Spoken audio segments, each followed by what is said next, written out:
اور آپ حضرات نے شرح عقائد یا عقیدہ تحویہ وغیرہ پڑھی ہوگی، لیکن اگر نہ ہو تو آسانی کے لیے میں نے بتایا تھا کہ حضرت اقدس تھانوی رحمۃ اللہ تعالیٰ علیہ نے بیشتی زیور کے پہلی جلد میں جہاں عقائد وغیرہ کو تذکرہ کیا ہے، تقریباً سبھی عقیدوں کو جو ایمان کے اجزاء ہے جس کو ماننا ضروری ہے، امام صاحب حضرت اقدس تھانوی رحمۃ اللہ تعالیٰ علیہ نے بیشتی زیور میں اس کو لکھا ہے، اور آپ حضرات نے اس کو دیکھ بھی لیا ہوگا، اور اگر نہ دیکھا ہو تو ہوگا تو پھر دیکھ لینا اور یہ سوچ لینا کہ یہ ان چیزوں پر ہمارا عقیدہ ہے یا ہمارا عقیدہ نہیں ہے۔ اگر نہیں ہے تو عقیدوں کو درست کریں، اور اگر ہے تو اللہ تعالیٰ کا شکر ادا کریں اور ان عقیدے کے مطابق ہمیشہ زندگی گزاریں۔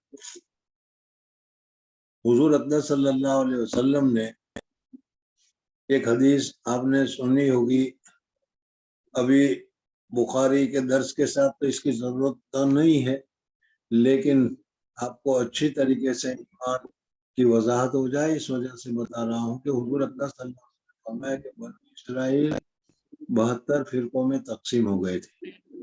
حضور اقدس صلی اللہ علیہ وسلم نے فرمایا کہ میری یہ امت 73 فرقوں میں تقسیم ہو جائے گی۔ صحابہ کرام رضوان اللہ تعالی علیہ مجمعین نے حضور اقدس صلی اللہ علیہ وسلم سے پوچھا تو حضور اقدس صلی اللہ علیہ وسلم نے فرمایا کہ ایک فرقہ اس میں ناجی ہوگا اور دوسرے سارے کے سارے فرقے جو ہوں گے وہ غیر ناجی و نجات پانے والے نہیں ہوں گے۔ صحابہ کرام رضوان اللہ تعالی علیہ مجمعین نے حضور اقدس صلی اللہ علیہ وسلم سے پوچھا کہ یا رسول اللہ صلی اللہ علیہ وسلم، جو جماعت جو فرقہ ناجی ہوگا اس کی علامت اور اس کی نشانی کیا ہے؟ حضور اقدس صلی اللہ علیہ وسلم نے فرمایا کہ ما انا علیہ و اصحابی، جس راستے پر، جس طریقے پر، جس عقیدے کے اوپر میں اور میرے صحابہ ہیں وہ فرقہ ناجی ہوگا، اور جس نے اس میں کمی بیشی کی وہ فرقہ ناجی نہیں ہوگا۔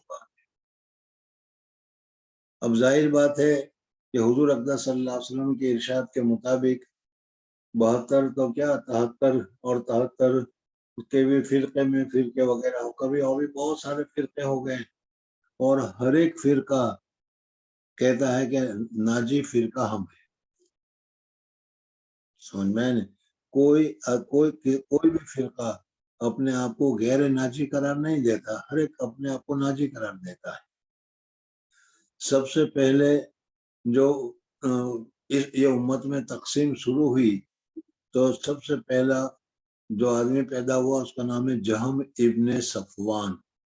اس نے کچھ اختلاف شروع کیا اور جو اس کے ماننے والے ہوئے وہ فرقہ جہمیہ میں شمار کیے گئے۔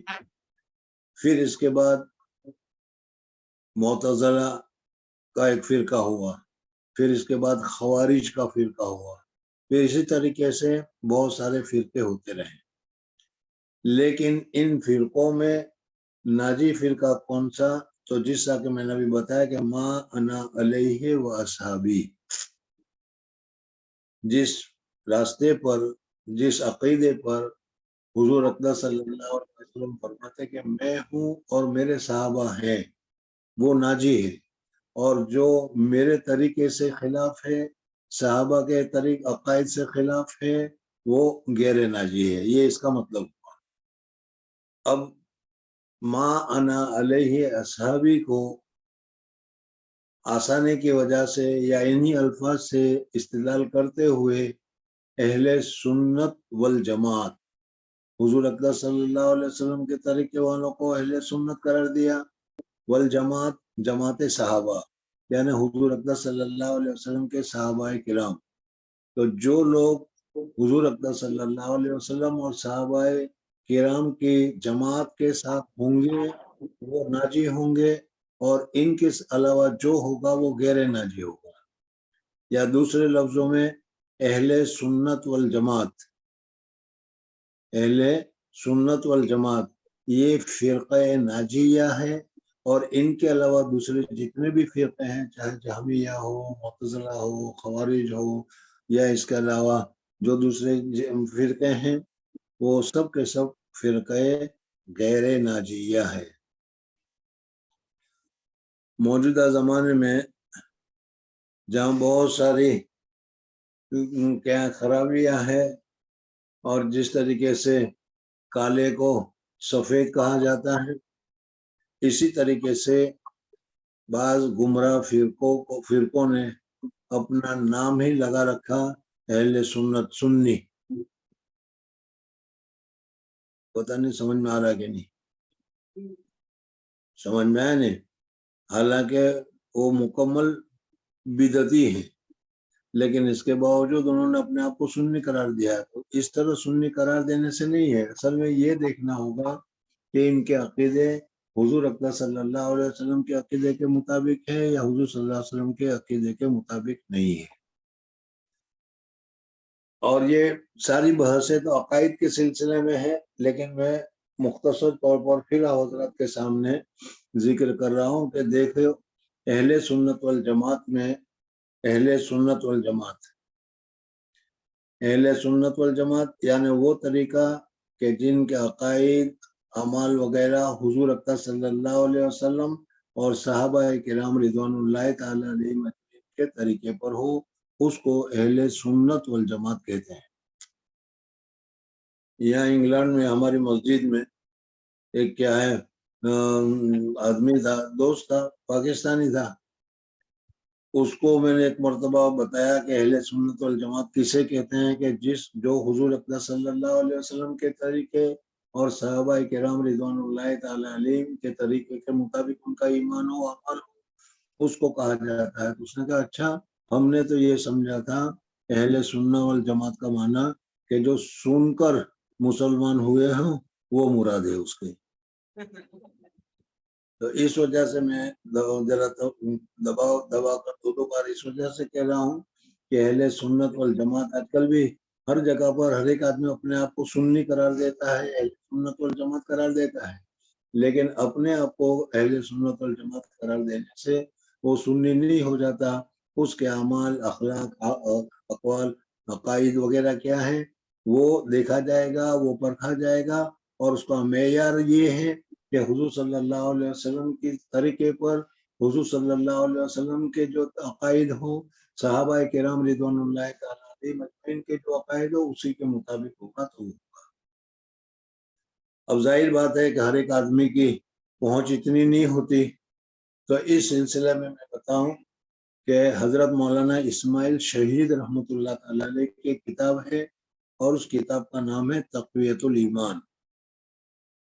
اگر یہ کتاب بازار میں ملتی ہے، چھوٹی سی ہے، اردو میں ہے، اس تقویت الایمان میں جو عقائد اور جو باتیں لکھی گئی ہے وہ سب کے سب ایمان کی باتوں میں سے ہے، اور ان سب کو ماننا ضروری ہے، بغیر اس کے معنی معتبر نہیں ہوگا۔ تقویت الایمان۔ پھر اگر اس سے بھی زیادہ نیچے اترنے جائے تو عقائد علماء دیوبند، یہ بھی ایک کتاب ہے جو کتب خانوں میں ملتی ہے، عقائد علماء دیوبند۔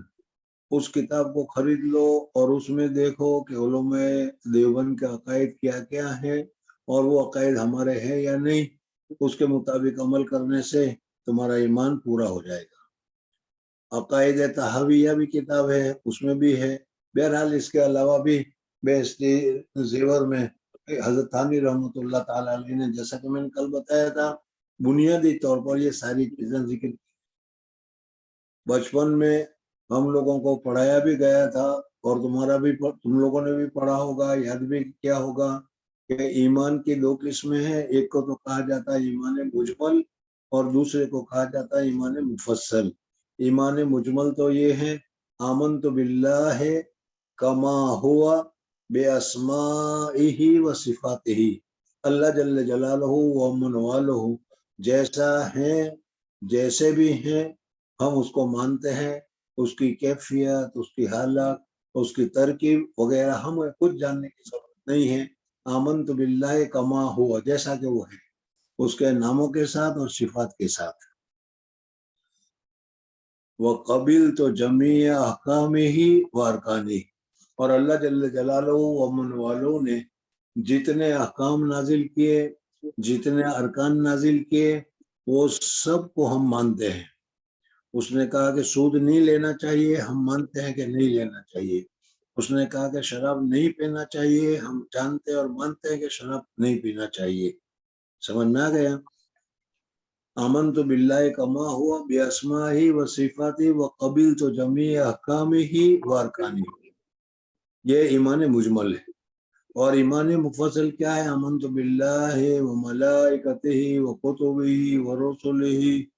سمجھ میں آنے؟ یہ جو ہے یہ ایمان مفصل ہے. تو ایمان مفصل میں جن جن چیزوں کو جاننا ضروری ہے ان سب کو ماننا ضروری ہے. اور اگر سب نہ ہو تو صرف اتنا کہہ دینا کہ جو چیز اللہ تبارک و تعالیٰ نے ہمیں ایمان لانے کے لیے کہا ہے، ہم ساری چیزوں کے اوپر ہم ایمان لاتے ہیں اور سب چیز کو مانتے ہیں، تو ایمان صحیح ہو جائے گا اور اس کا ایمان درست ہو جائے گا. تو اس کے لیے تقویت الایمان ہے، عقائد علماء دیوبند ہے وغیرہ بھی دیکھ لیں. بات چل رہی تھی اہل سنت والجماعت کے اوپر. اور اہل سنت والجماعت میں کون کون سی جماعت داخل ہے؟ تو علماء فرماتے ہیں کہ اہل سنت والجماعت میں 4 جماعتیں داخل ہیں. ایک تو محدثین، اور دوسری صوفیہ، تیسرا ماتوریدیہ اور اشاعرہ. اور یہ کیا ہے؟ شرح عقائد میں آپ لوگوں نے اس کو دلائل کے ساتھ پڑھا ہوگا، اس وجہ سے اس کو پوری بتانے کی ابھی ضرورت نہیں ہے. اسی طریقے سے فقہ احناف، شوافع، مالکی اور حنبلی، اگرچہ یہ چاروں مسلک صورت کے اعتبار سے الگ الگ ہے بعض احکام میں، لیکن یہ فرق ہادیہ میں اہل سنت والجماعت میں ان سب کا شمار ہوتا ہے. عقائد میں تم نے سنا ہوگا کہ ماتوریدی کا عقیدہ یہ ہے، اشعری کا عقیدہ یہ ہے. ماتوریدی اور اشعری کسے کہتے ہیں؟ ماتوریدی تو یہ کیا ہے؟ اہل سنت والجماعت کا یہ حضرت امام ابو حنیفہ رحمۃ اللہ علیہ کے شاگردوں کے شاگرد ہیں. اور ابو الحسن اشعری رحمۃ اللہ، ابو منصور ماتوریدی اور ابو الحسن اشعری، حضرت امام شافعی رحمۃ اللہ تعالیٰ علیہ وغیرہ، یہ ماتوریدی میں شمار ہوتے ہیں. اور امام ابو حنیفہ رحمۃ اللہ تعالیٰ علیہ نہ، اشاعرہ وہ لوگ ہیں جو امام اوزاعی وغیرہ سے نقل کیا جاتا ہے، اور ماتوریدی میں امام ابو حنیفہ رحمۃ اللہ وغیرہ ہے.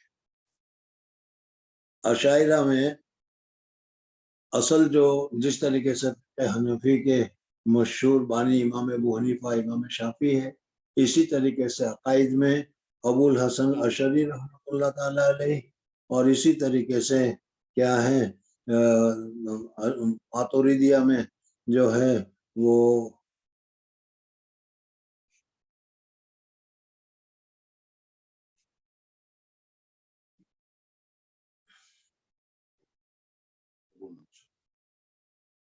ابو منصور ماتوریدی رحمۃ اللہ تعالیٰ علیہ.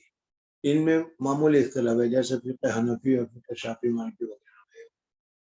لیکن اس وقت جو کل سے میرے دل میں آ رہا تھا، اگرچہ ضروری نہیں ہے، لیکن آج کل بھی ہمارے ہاں بعض طور پر کسی کو اشعری کا لقب دے دیا جاتا ہے، کسی کو ماتوریدیہ کا لقب دے دیا جاتا ہے، اور ایک مستقل اختلاف ہو جایا کرتا ہے. اس وجہ سے میں بتاؤں کہ اشعری ہو عقائد میں یا ماتوریدی ہو، دونوں اہل سنت والجماعت میں داخل ہیں، دونوں صحیح ہے، جیسے حنفی، شافعی، مالکی، حنبلی وغیرہ. تو اس طریقے سے اس میں بھی ہے. امام ابو حنیفہ رحمۃ اللہ تعالیٰ علیہ ماتوریدی وغیرہ ہے، اور ابو الحسن اشعری رحمۃ اللہ تعالیٰ علیہ، یہ اصل میں ابو الحسن اشعری رحمۃ اللہ تعالیٰ علیہ ابو علی جبائی